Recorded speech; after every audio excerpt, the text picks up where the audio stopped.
Good morning. Hindi साहित्य के अंतर्गत पिछले दिनों हमने पाठ 2 माता पिता की सेवा पढ़ा था।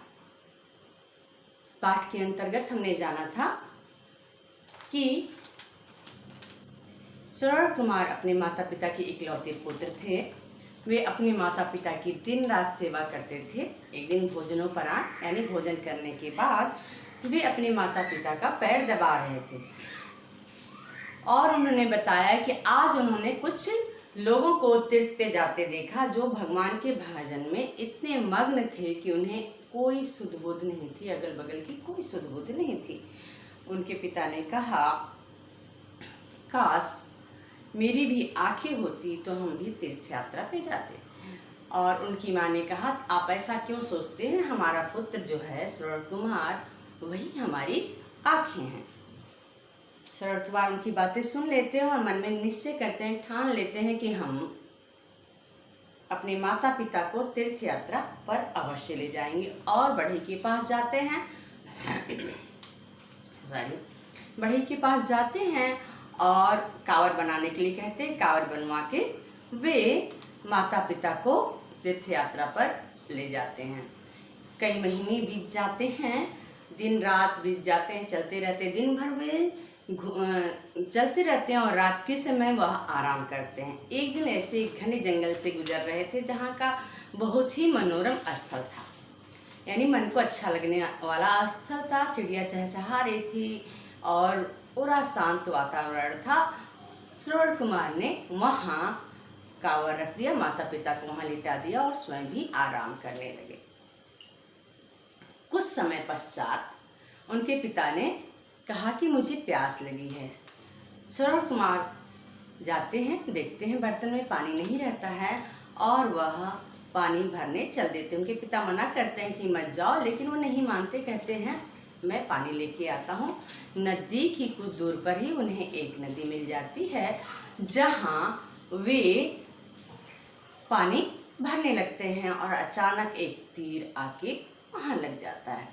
उस समय अयोध्या के राजा दशरथ वहाँ शिकार के लिए आए रहते हैं और वे शब्द भेदी बाढ़ चला देते हैं। वो समझते हैं कि जहाँ पानी भरा जा रहा है वहाँ कोई जानवर इतनी रात को पानी पी रहा है और वह शब्द भेदी बाढ़ श्रवण कुमार जहाँ पानी भरते रहते हैं, पानी की आवाज़ के पास आता है और श्रवण कुमार को लग जाता है। श्रवण कुमार गिर जाते हैं, घायल हो जाते हैं। राजा दशरथ को बहुत ही पछतावा होता है। वो बहुत पछताते हैं कि वह एक इंसान को मार दिए। वो कहते हैं कि मैं जानवर समझ के बाढ़ चलाया था, इंसान समझ के नहीं चलाया था, मुझे माफ़ कर दो।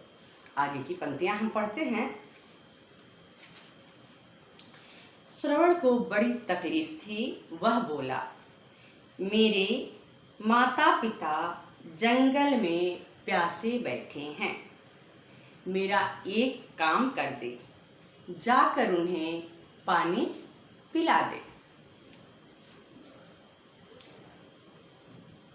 राजा ने धीरे धीरे श्रवण की सारी कहानी सुनी।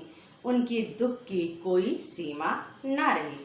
जब राजा उससे कहते हैं मुझे माफ़ कर दो, तो श्रवण कुमार से कहते हैं, श्रवण कुमार उनसे कहते हैं कि आप मेरी चिंता छोड़िए, जाइए, मेरे माता पिता प्यासे बैठे हैं, उनको पानी पिला दीजिए। वह अपनी सारी बातें बताते हैं कि मेरे माता पिता अंधे हैं और मैं उन्हें तीर्थ यात्रा पर लेके जा रहा हूँ, यहाँ हम लोग रुके हुए थे। तो वो कहते हैं कि आप जाइए, मेरे माता पिता को पानी पिला दीजिए। उनकी सारी कहानी सुनकर राजा दशरथ को बहुत दुख होता है। श्रवण ने कहा, देर न करें, पानी ले जाएं। यह कहते ही उसका दम निकल गया।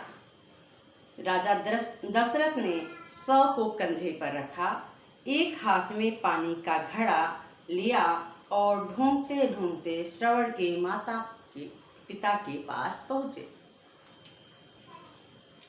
श्रवण ने कहा कि आप देर न करें, जाइए, मेरे माता पिता को पानी पिला दिए। इतना कहते ही उनका दम निकल गया, यानी उनकी मृत्यु हो गई, उनके प्राण पखेरु उड़ गए और राजा दशरथ उसके शव को कंधे पे रखे और एक हाथ में पानी लेकर उनके माता पिता के पास पहुंचे। आहट यानी आवाज। आहट पाकर बूढ़ा बूढ़ी बोले, बहुत देर कर दी बेटा। वे समझे कि मेरा पुत्र लौटा है। आहट पाकर बूढ़ा बूढ़ी बोले, बहुत देर कर दी बेटा। राजा दशरथ चुपचाप खड़े रहे। उन्होंने दोनों को पानी दे दिया। बूढ़ा बोला, तुम बोलते क्यों नहीं? आवाज सुनकर उन्होंने पूछा कि आपने बहुत देर कर दी। राजा दशरथ चुपचाप वहां खड़े रहे और उनको पानी पीने के लिए दे दिया, कोई आवाज नहीं की। तो बूढ़ा जो उनके पिता थे शरद कुमार के पूछे कि बेटा आप कुछ बोलते क्यों नहीं? बूढ़ी ने पूछा, उनकी माता ने पूछा, क्या हो गया बेटा? बोलो तभी हम पानी पिएंगे। वो कहते हैं कि तुम कुछ बोलो तभी हम पानी पिएंगे, अगर तुम बोलोगे नहीं तो हम पानी नहीं पिएंगे। राजा ने ढांढस बंधाने की कोशिश की। ढांढस यानी सांत्वना देने की कोशिश की, उन्हें धीरज बंधाया। कहा, मैं ही आपका श्रवण हूँ, आपकी सेवा करूँगा। लेकिन वे नहीं माने। उन्होंने राजा दशरथ को शाप दे दिया, एक दिन तुम भी हमारी तरह बेटे के वियोग में तड़पोगे। राजा ने उन्हें सांत्वना दी कि आप परेशान ना होइए, अपनी सारी बात बताई कि किस तरह शरद कुमार की मृत्यु हो गई। और कहते हैं कि आप परेशान मत होइए, मैं ही आपका शरद कुमार हूँ, मुझे अपना पुत्र समझिए, मैं आपकी सेवा करूँगा।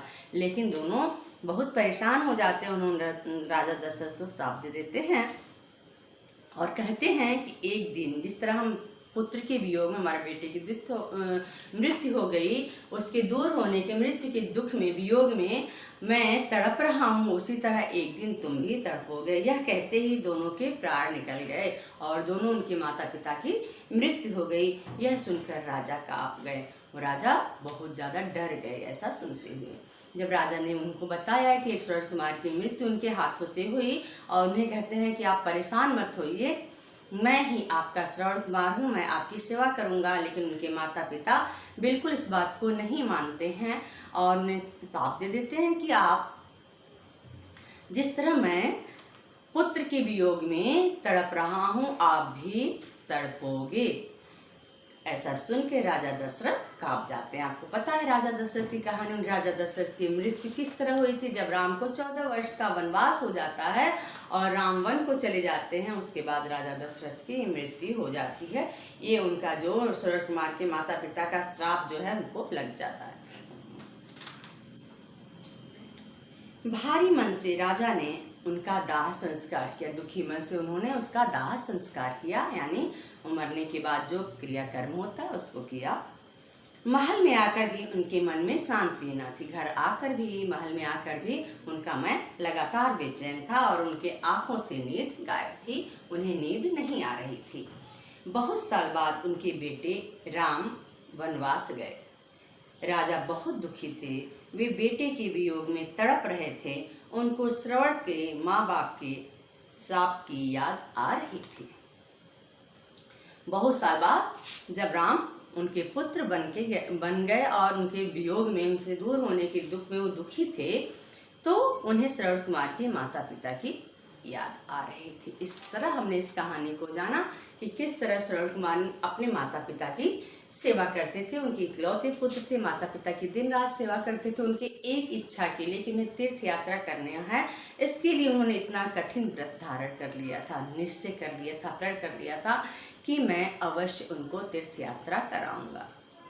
और तीर्थ यात्रा करने में उन तीनों की मृत्यु हो जाती है, लेकिन वो इस सारे कठिनाई को जानते हुए कि रास्ता दुर्गम होगा, कठिन होगा, बहुत मुश्किल होगा, फिर भी अपने माता पिता की सेवा करने से वो पीछे नहीं हटते। इसी तरह आपको भी करना चाहिए। आपके माता पिता जो भी बात कहते हैं उसको मानना चाहिए, ध्यान से सुनना चाहिए। छोटे मोटे काम कहते हैं उसको कर देना चाहिए। आजकल आप घर में हो, आपकी मम्मी घर में काम कर रही हैं तो उनके काम में आपको मदद करनी चाहिए। जो आपके पापा कह रहे हैं उसको, उस बात को मानना चाहिए। अपनी पढ़ाई लिखाई ध्यान से करना चाहिए। आज तो आपके माता पिता ये नहीं कहेंगे मुझे कंधे पे लटका के लेके चलो और तीर्थ यात्रा कराओ, लेकिन वो उसी में प्रसन्न हो जाएंगे। आप उनकी बातों को मानेंगे, सही ढंग से रहेंगे, लड़ाई झगड़ा नहीं करेंगे, किसी को परेशान नहीं करेंगे, अपना काम सही समय पे करेंगे। जो वो कहेंगे अच्छे ढंग से रहो, अच्छा खाओ, ढंग से रहो, टाइम से सो, टाइम से उठो। इतना ही का अगर आप काम अच्छे से करेंगे, अपना काम स्वयं अच्छे से करेंगे, बड़ों का आदर करेंगे, सम्मान करेंगे, तो भी आपके माता पिता आपसे प्रसन्नचित्त रहेंगे, खुश रहेंगे। हमें अपने माता पिता को प्रसन्नचित्त और खुश रखना चाहिए, उनकी बातों को मानना चाहिए, उनका आदर करना चाहिए, सम्मान करना चाहिए। माता पिता देव तुल्य होते हैं। तुल्य यानी समान। माता पिता देवता के समान होते हैं, उनकी सेवा करनी चाहिए। जिस तरह हम ईश्वर की सेवा करते हैं, प्रार्थना करते हैं, भक्ति करते हैं, इसी तरह हमें अपने माता पिता की सेवा करनी चाहिए। कहने का मतलब ये नहीं कि जिस तरह हम देवता को मंदिर में बिठा कर उनको फूल, अक्षत, जल, पानी चढ़ाते हैं, ऐसा नहीं। हमें अपने माता पिता का दिल से सम्मान करना चाहिए, उनका आदर करना चाहिए, उनके बातों को ध्यान रखना चाहिए, उनसे सही ढंग से बात करना चाहिए, वो जो कह रहे हैं उसके बात का सम्मान रखना चाहिए। जहाँ तक संभव हो सके उनके द्वारा कही गई बातों को पूरा करने की कोशिश करनी चाहिए। ये नहीं कि अगर आपकी मम्मी पापा कोई बात कह दे तो कल करूँगा, परसों करूँगा, और आपको तो करना ही नहीं होता है इसलिए आप करते ही नहीं, बहाने बना लेते हैं या फिर तुरंत मना कर देते हैं। ऐसा आपको नहीं करना है। इस तरह हमने सरल कुमार की कहानी पढ़ी। आगे पाठ में आए शब्दार्थ है जिसको आप कॉपी में लिख लीजिएगा, याद करिएगा। मैं इसको एक बार पढ़ देती हूँ, आप इसको पढ़ने का अभ्यास करेंगे। वर्ड मीनिंग: इकलौता, अकेला, तीर्थ वह पूर्ण स्थान जहाँ लोग पूजा, स्नान आदि के लिए जाते हैं। मग्न, तल्लीन, डूबा हुआ, सुध बुध, होश, कावर, बहंगी, दुआएं, आशीर्वाद, जिद, हठ, तड़के, सवेरे, राह, रास्ता, तकलीफ, पीड़ा, दम, प्राण, आहट, किसी के चलने से आने वाली आवाज, ढांढस, धीरज। ये वर्ड मीनिंग है, इसको आप कॉपी में लिखिएगा। उसके बाद मौखिक प्रश्न लिखिएगा। मौखिक प्रश्न के उत्तर: आजकल यात्राएं किन किन साधनों से की जाती हैं? कार, मोटर, बस, पानी की जहाज, वायुयान, बहुत सारे ऐसी चीज़ें हैं जिससे आजकल हम यात्रा करते हैं। राम को कितने वर्ष का वनवास हुआ था? राम को 14 वर्ष का वनवास हुआ था। अयोध्या किस नदी के तट पर स्थित है? आपको पता, अयोध्या यूपी में आपके गोरखपुर के बहुत नजदीक है और सरयू नदी के किनारे है। देश के 2 प्रमुख तीर्थ स्थानों के नाम बताइए। बहुत सारे तीर्थ स्थान है आपके पास, बनारस है, नज़दीक है, इलाहाबाद है, इसके अलावा हरिद्वार, बहुत सारे देश में तीर्थ स्थान हैं जहां आप भगवान के दर्शन के लिए जाते हैं। आप कोई भी 2 लिख सकते हैं। समझिए और लिखिए, जोड़कर लिखना। जैसे बच प्लस पन, इसमें पन प्रत्यय लगाया, उपसर्ग तथा प्रत्यय। किसी भी शब्द के आगे कोई दूसरा शब्द जुड़ जाता है तो वह उपसर्ग, और उसी शब्द के पीछे जुड़ जाता है तो प्रत्यय। तो इसमें मूल शब्द के पीछे पन जुड़ा हुआ, सब में देखिए पन पन पन लगा हुआ है तो एक प्रत्यय होगा। बच प्लस पन, बचपन, अपनापन, अकेलापन, सूनापन, हल्कापन। इसके अलावा जोड़ा बनाना है एक जैसा, जैसे माता पिता, सास ससुर, भाई बहन, चाचा चाची, पति पत्नी। इसके अलावा विपरीत यानी अपोजिट, विलोम शब्द लिखना है। रात का दिन, पाप का पुण्य, धरती का आकाश, वियोग का संयोग, साप का वरदान। समान अर्थ वाले शब्द लिखना है, जैसे माँ, माता, जननी, अम्बा, कुछ भी लिख सकते हैं। पिता, जनक, पितृ, बेटा, पुत्र, तनय, राजा, राजन, नृप, नदी, सरिता। मेल कीजिए, पाठ के आधार पे इसको मैच करना है। सरल कुमार क्या थे? बेटा, तो बेटे से मिलाना है। माता पिता क्या थे? अंधे। दशरथ राजा थे। जंगल घनघोर था। राम को वनवास हुआ था। इस तरह इसको हम मैच करें हैं। आगे प्रश्नोत्तर है जो आपको लिख के दिया जाएगा। अगली कक्षा में मैं इसको बताऊंगी भी। और यहाँ कुछ पाठ से अलग चित्र दिए गए हैं। पहला अभिमन्यु का चित्र है जिसकी कहानी मैं आपको आगे की कक्षा में बताऊंगी। लव कुश की, प्रहलाद की, एकलव्य और भरत की।